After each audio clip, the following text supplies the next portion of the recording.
अल्हम्दुलिल्लाह वस्सलातु वस्सलामु अला रसूलिल्लाह। Islamic homeopathic medical association धनोट ज़िला लोधरा मुंतज़मीन और भावलपुर से, मुल्तान और खानेवाल से आए हुए मेरे बहुत प्यारे होम्योपैथ दोस्तों, मेरी बेटियां, मेरी बहनें होम्योपैथिक डॉक्टर यहाँ तशरीफ़ रखती हैं। होम्योपैथी पे बात होम्योपैथ के साथ और आसान होम्योपैथी और अपने दोस्तों के साथ इल्म शेयर करना, इल्म को हासिल करना, मिल बैठना, मुलाकात होना और ये मुलाकात फ़रोग़ इल्म के लिए होना, ये एक सादत है। नबी मेहरबान सल्लल्लाहु अलैहि वसल्लम पे पहली वही आती है, इक़रा, पढ़। कि तालीम से आगाज़ होना, तालीम की बातें होना और उसकी मखलूक की भलाई की बातें होना, सेहत का सामान मुहैया करना, दुखी इंसानियत की खिदमत करना, उसके के ज़रिए अल्लाह की रज़ा को हासिल करना और अल्लाह की रज़ा इसलिए हासिल करना कि वो राज़ी हो जाए और अपनी जन्नतों का मेहमान बना दे। मेरा ख्याल है एक डॉक्टर खिदमत खल्क, अगर मैं इस नीयत से अपने क्लिनिक पे बैठूं कि मैंने उसके मखलूक के दुखों का मुदावा करना है, तो ये बहुत बड़ा अजर का बायस है। ये गुनाहों को माफ़ी दिलाने वाला सबसे बड़ा अमल है।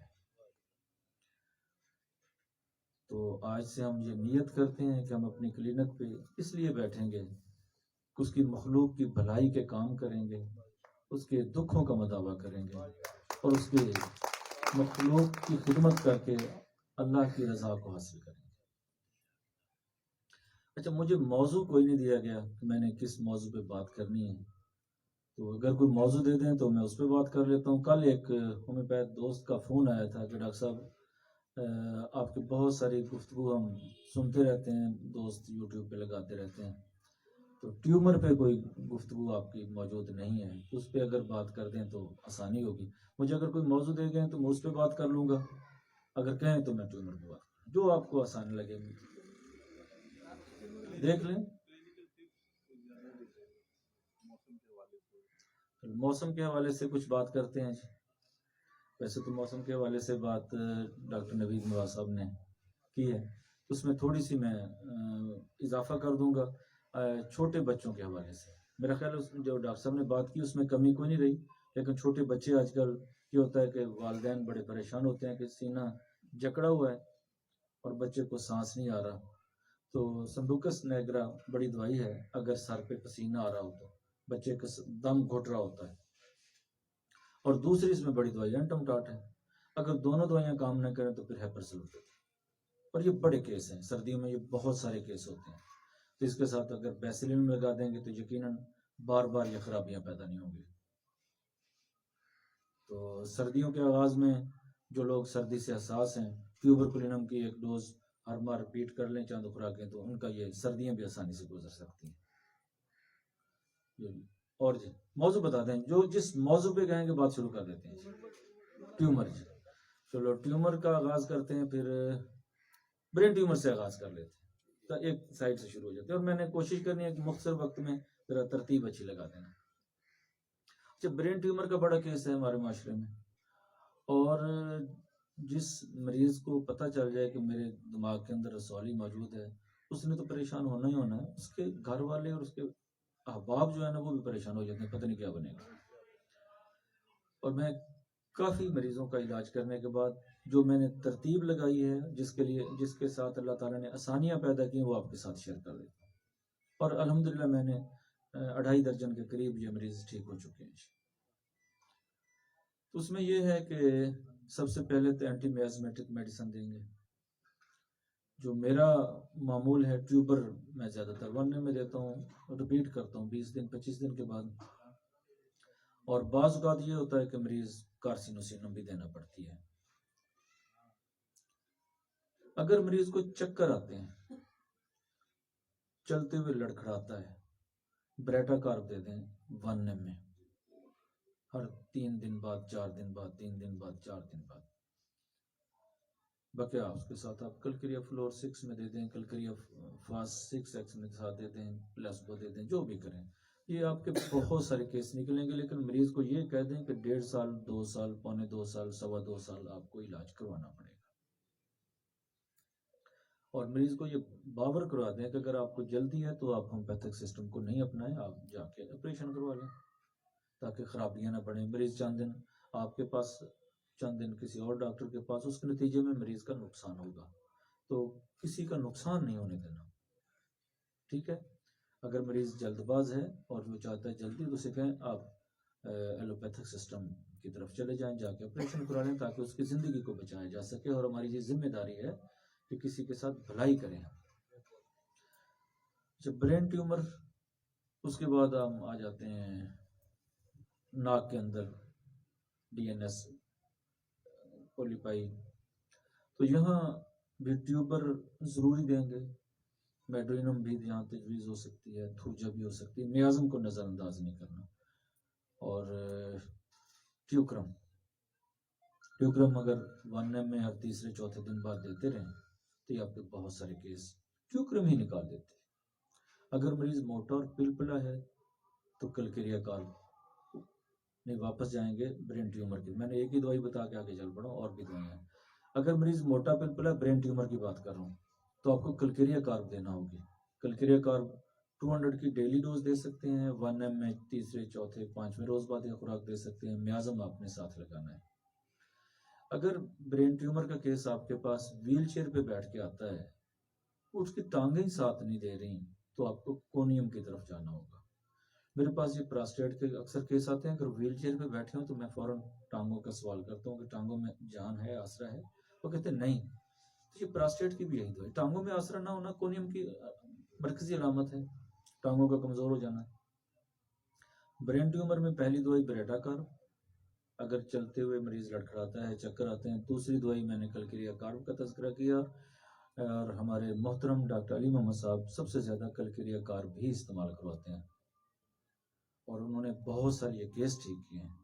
तीसरी दवाई कोनियम, और अक्सर इन्हीं अद्वियात से केस आपके क्लियर होंगे, लेकिन मरीज को अगर आप मुतमईन कर सकें, मरीज को साथ लेके चल सकें, तो साथ एंटी मियाज़मेटिक मेडिसिन लगाना होगी। उसके बाद नाक के हम गदूदों की तरफ आते हैं। ट्यूक्रम बड़ी दवाई है, अगर सोजिश है तो लेमना मैनर बड़ी दवाई है। कलक्रिया फ्लोर और फेरमफासात आप इमदादी अद्वियात के तौर पे दे सकते हैं। तो ये आपके बहुत सारे केस इन्हीं से निकलेंगे। ट्यूबर अगर आपने लगाई है तो आप मुतमईन हो जाएंगे, आपका केस ठीक होगा। उसके बाद आ जाते हैं गले। ये छोटे बच्चे होते हैं, उनकी गिल्टियाँ होती हैं गर्दन पे, और ये बड़े बहुत सारी तादाद होती है। आप यकीन जानिए कि अगर बच्चा कमज़ोर है तो कलक्रिया फास्ट 30 दे दें, बहुत सारे केस ठीक हो जाएंगे। आपको समझ नहीं आ रहा, ट्यूबर कुलिनम 1M में 20-25 दिन बाद एक डोज दे दें, बकिया साथ जो भी दे दें, आपके बहुत सारे केस ठीक हो जाएंगे। आप ब्रेटा कार्ब दे दें, आपके बहुत सारे केस ठीक हो जाएंगे। अच्छा, ब्रेटा कार्ब की जो रसौली होती है ना, आप उसे पकड़ें तो हरकत करेगी, दाएं बाएं हो जाएगी। आप उसे थोड़ा से पकड़ेंगे तो आप उसे हिला सकते हैं। ये ब्रेटा कार्ब की मरकजी अलामत है जी। आप उस ट्यूमर को पकड़ेंगे, ऐसे आप कर सकते हैं। ये ब्रेटा कार्ब, और बच्चों में ज्यादातर ब्रेटा कार्ब होगा। ब्रेटा कार्ब आ गई, कलक्रिया फास आ गई, और साथ मियाज़म में ट्यूबरकुलिनम आ गई। ये अब बाहर वाली जो जितनी गिल्टियां, ये सारी ठीक होंगी। कोई औरतां मरी ਜਾਂਦੀ ਨੇ मलाई ना ठीक हो जाए, तेल तेल माल तो ठीक हो जाए। अच्छा, टॉन्सिल होते हैं जी। टॉन्सिल में ये बहुत पुराना एक दस्तूर चला आ रहा है, अब तो वो खवातीन ही न रही, वो अक्सर गले मालिश भी किया करती थी, साथ अल्लाह का जिक्र भी किया करती थी। और यकीन जानिए, जब आपका ताल्लुक उस हस्ती के साथ होता है तो दवाई शवाई की भी ज़रूरत नहीं रहती, वो बगैर दवाई के मरीज ठीक हो जाया करते हैं। तो यहाँ फिर ट्यूबर आएगी सबसे ज़्यादा इस्तेमाल होने वाली। और कार्सिनोसिनम मैंने ये इस्तेमाल पहले कभी नहीं किया था। डॉक्टर अली मोहम्मद साहब के साथ जब से ताल्लुक़ बना है, उसके साथ मैंने टॉन्सिल में कार्सी का भी इस्तेमाल किया है। जहाँ केस फंसते हैं, कार्सी है, ट्यूबर है, मेट्रिनम है। उसके साथ बड़ी दवाई तो ब्रेटा कार्ब ही है, बेलाडोना है। अच्छा देखें ना, ब्रेटा कार्ब आएगी कमज़ोर बच्चों में जो ज़रूर से ज़्यादा तेज़ होंगे या डल होंगे, और थोड़ी सी ठंड जो है ना वो ठंडक से एहसास हो गए। अगर वो कमज़ोर हैं तो साथ कलकरिया फास दे दें, आपके बहुत सारे केस कलकरिया फास से ठीक हो जाएंगे। उसके साथ आप जहाँ खुश्की है, सोजश है, बेलाडोना दे देंगे। अलीमा मसाब यहाँ जहाँ टांसिल बड़े हैं वहाँ एलोमेन का इस्तेमाल करवाते हैं, आप इसे भी नज़रअंदाज नहीं करें। फैटोलेका है या आपके बहुत सारे केस इससे निकलेंगे। उसके बाद हम आते हैं ब्रेस्ट ट्यूमर में। मैं ज़रा जल्दी इसलिए कर रहा हूँ कि जुमे का वक्त भी है और साथ साथ बिल्कुल आसानी के साथ मामला भी हों।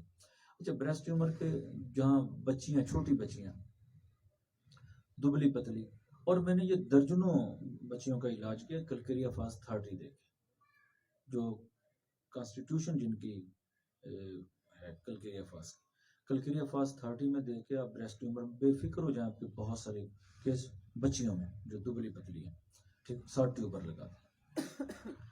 अगर ट्यूमर बहुत बड़ी है, ब्रेस्ट का साइज बहुत बड़ा है, तो चमाफिल आप दे सकते हैं 30 में सुबह दोपहर शाम। साथ मेड्रीनम का इस्तेमाल करेंगे या कारसी है ट्यूबर है, लेकिन मेड्रीनम ज़्यादा यहाँ काम होगी। और जहाँ बहुत सख्त ट्यूमर है वहाँ कोनियम 200 में आप 1 में दूसरे तीसरे चौथे साथ कलकरिया फ्लोर 30 में 6x में साथ दे दें। जहाँ ट्यूमर सख्त तो है लेकिन बहुत ज़्यादा सख्त नहीं है, वहाँ फैटोलेक ये 200 में अक्सर काम करेगी और आपको मुतमइन आप हो जाएंगे। इसके बाद हम आते हैं यूट्रस ट्यूमर की तरफ। यहाँ ओफोरिनम आप 200 में हर हफ्ते में एक खुराक दे दें। आरम में और नेट 30 में मैं इस्तेमाल करवाता हूँ, ये साथ सुबह दोपहर शाम दे दें। थूजा दे दें, साथ मेड्रीनम दे दें, हफ्ते में एक आध खुराक। गुर्दे में रसौली है तो मेरे जो, क्योंकि गुर्दे की रसौली का मुझे इसलिए याद आ रहा है, कल मेरा केस था माशाल्लाह अल्लाह ताला ने उसे शिफा दी है, तो मैंने उसका नुस्खा अभी मेरे जहन में थूजा दी हुई थी 1 में हफ्ते में एक खुराक। पेशाब में उसे खून आ रहा था, पेशाब कम था, तो कप्सिला बुरसा एथलास्पी बुरसा 30 में थी उसके साथ, माशाल्लाह वो केस मेरा ठीक है। कलकरिया फ्लोर 6x में थी उसके साथ। तो उसके बाद प्रोस्टेट की तरफ आ जाएं। प्रोस्टेट में मैं बहुत सा जहाँ मरीज़ कहता है जी पट्ठों में खिंचाव है, हाथ पांव सुन है, मैं थूजा और कास्टिकम, थूजा 1 में हफ्ते में एक खुराक, कास्टिकम 1 हफ्ते में 2 खुराकें। उसके साथ फेरम पिक्रिकम के अगर सिम्टम हो, सैबल में बिला अलामत देता हूँ 30 में देता हूँ। मदर टेंचर मैंने नहीं कभी दिया।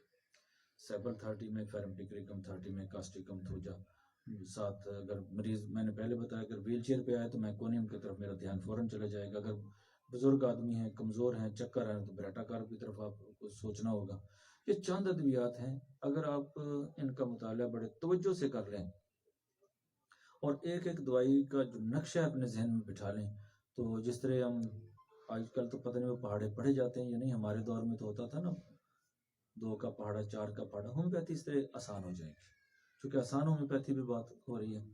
एक एक मेडिसन को 2-3-4 मटीरियल मेडिका से अलग-अलग पढ़ लें, उसका जो बुनियादी मरकजी ख्याल है वो आपके जहन में बैठ जाए, तो उसका नतीजा ये निकलेगा कि आपके लिए प्रैक्टिस करना बहुत आसान हो जाएगा। उसके साथ जिस्म के लाइपोमास, जिस्म मरीज अक्सर कहता है कि मेरे सारे जिस्म पे गिल्टियाँ बनी हैं छोटी छोटी। ये देखें ना आप, अगर इनको देखते हैं तो वो हरकत करने वाली होती हैं।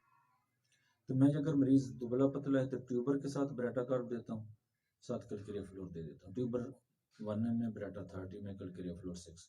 अगर मरीज मोटा है तो थूजा 1 में, उसके साथ ब्रेटा और कलकरिया फ्लोर 6। ये मेरा मामूल है और मरीज को ये कहता हूँ साल से ज़्यादा टाइम लगेगा। अगर आपको जल्दी है तो इलाज नहीं लें हमसे,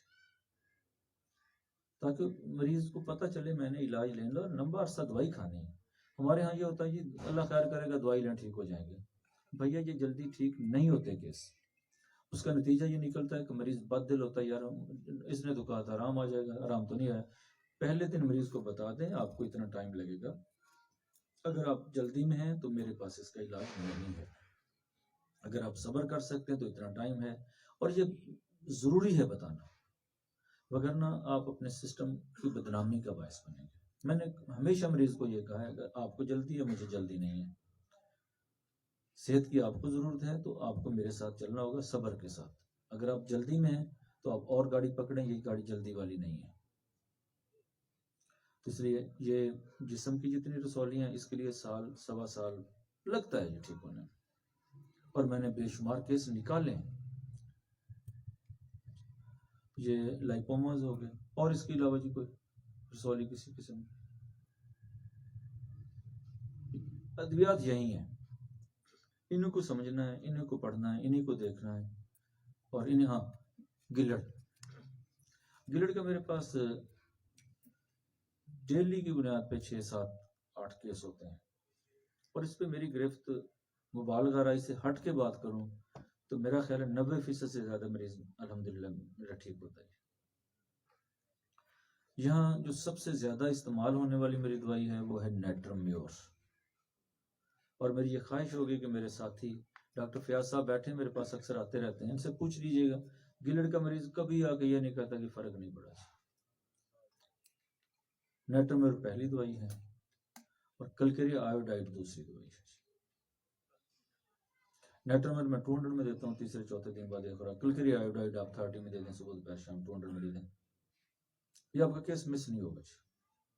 आयोडियम किसी दौर में दिया करता था, मैंने पिछले 10-12 साल से मैंने कभी नहीं दी।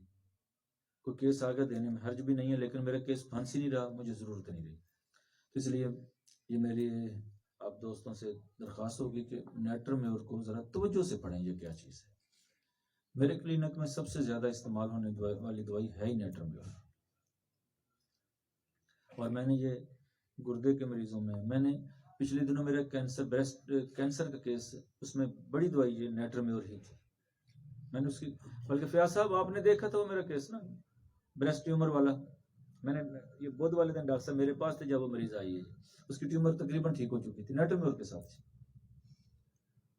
मैंने ट्यूमर को मद्देनजर नहीं रखा, मैंने उसकी जो शख्सियत थी उसकी दवाई तजवीज़ की थी। तो जी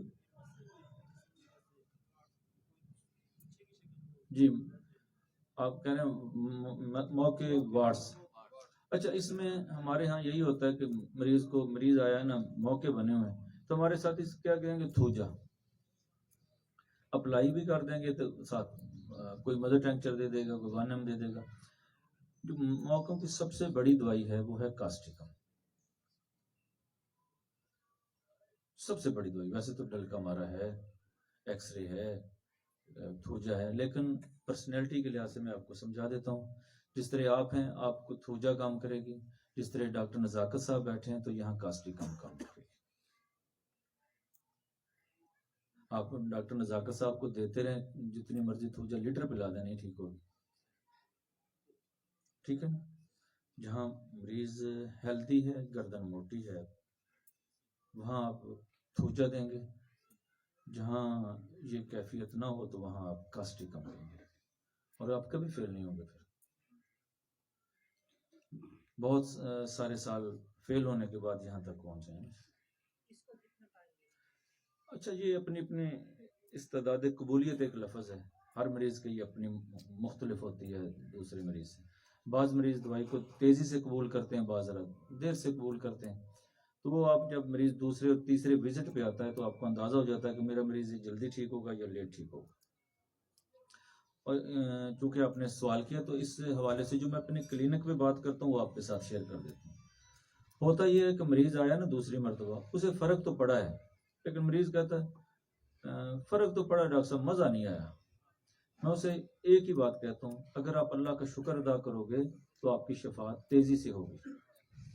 ये कुरान का कुलिया है ना, लाइन शकरतुम लाज़ीदन्नकुम, शुक्र गुजार बनोगे तो ज़्यादा दूंगा। हमारे यहाँ हमारी नाशुक्री नेमतों में इजाफे का बायस नहीं बनती। तो मरीज से ये कह दें, उसका शुक्र अदा करें, जितना फ़र्क पड़ा है शफा में तेज़ी आ जाएगी। साथ सदका अदा कर दें। हैसियत मुसलमान हमें तालीम क्या दी गई है।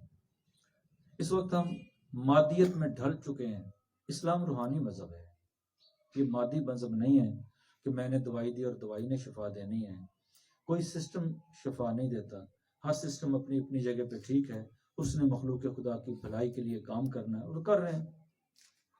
इसलिए आप अपने हिस्से का काम करें जो आपकी जिम्मेदारी है बहैसियत होम्योपैथ, और उसमें इस चीज़ को नज़रअंदाज नहीं करें कि आपकी बैलेडोना ने काम नहीं करना या आपके कलम चलाए और काम नहीं करना, आपके अस्पताल से शिफा नहीं मिलनी। शफा अल्लाह की ज़ात ने देनी है। और पैगंबर क्या कह रहे हैं, वाइजा मरीज तो फ़हुव यशफीन, जब मैं बीमार होता हूँ मेरा अल्लाह मुझे शिफा देता है। और कभी इस चीज़ को नज़रअंदाज नहीं करें, इस चीज़ पे हमेशा ध्यान और तवज्जो रहे। जब इन चीज़ों पे तवज्जो रहेगी, आपका राब्ता उस शफा देने वाली हस्ती के साथ जितना गहरा होगा, जितना मजबूत होगा, तो आपके मामला उतने आसान होते चले जाएंगे। जब आपको फिक्र होगी कि इस मरीज को जो तकलीफ है वो मेरी तकलीफ है, क्योंकि जब मुसलमान किसी को कांटा चुभता है तो तमाम मुसलमानों को उसकी तकलीफ होनी चाहिए, तो उसका नतीजा क्या निकलेगा, जो उसकी मखलूक की भलाई के लिए कामों में लगे रहते हैं, अल्लाह उनकी भलाई का सामान मुहैया करता है। अल्लाह आपकी भलाई का सामान मुहैया कर देगा। और जिसकी भलाई का सामान अल्लाह मुहैया कर दे, उसे को फिक्र होगी, ज़हन से निकाल दें कि ये बिजनेस है। जब ये ज़हन से निकाल देंगे तो बरकतें अता करेगा, वो नेमतें अता करेगा,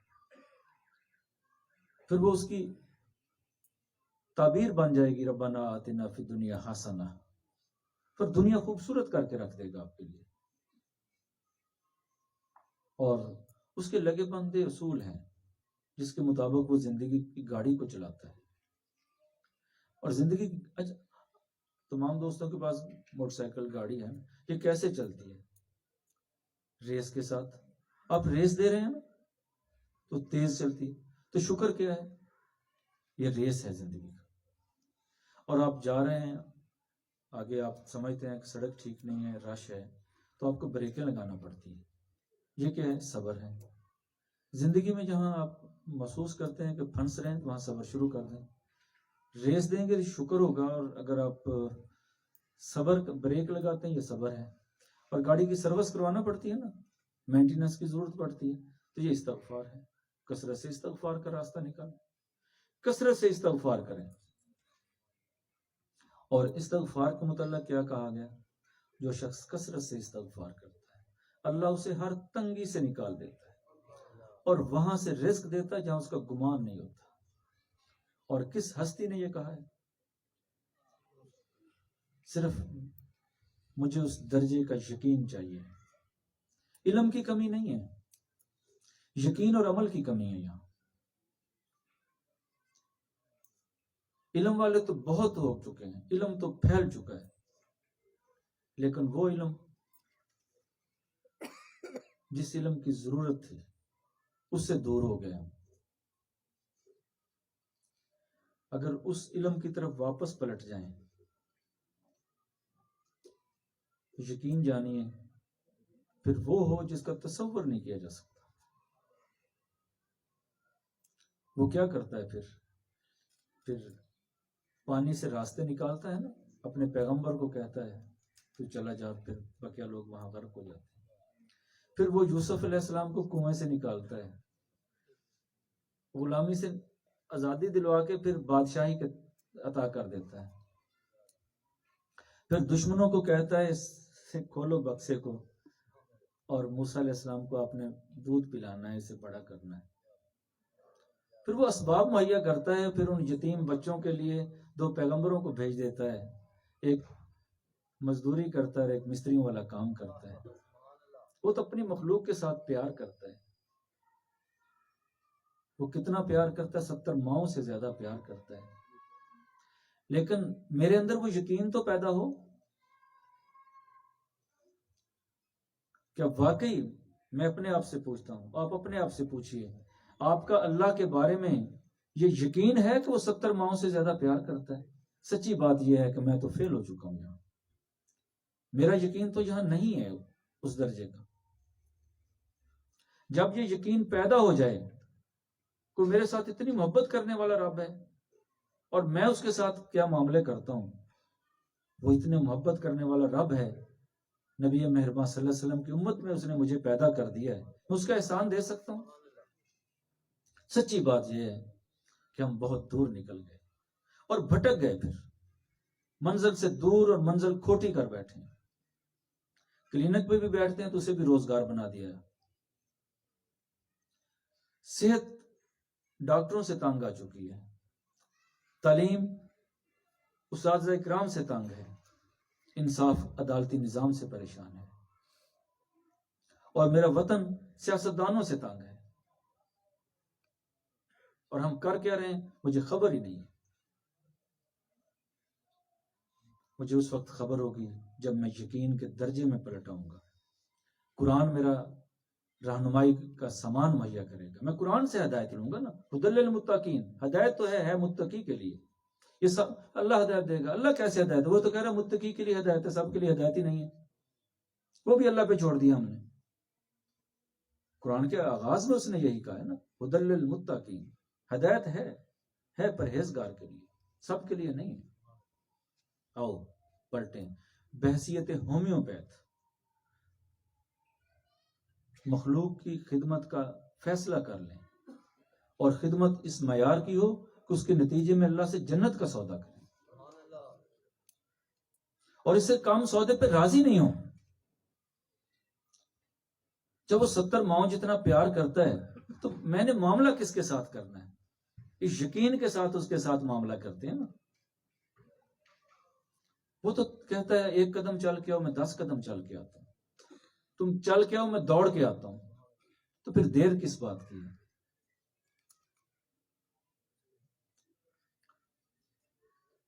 इसी बात पे जुमे का वक्त है। बात होम्योपैथी से, ये भी होम्योपैथी है, दूसरी तरफ चले गई, लेकिन खुश हुई। अस्सलाम वालेकुम।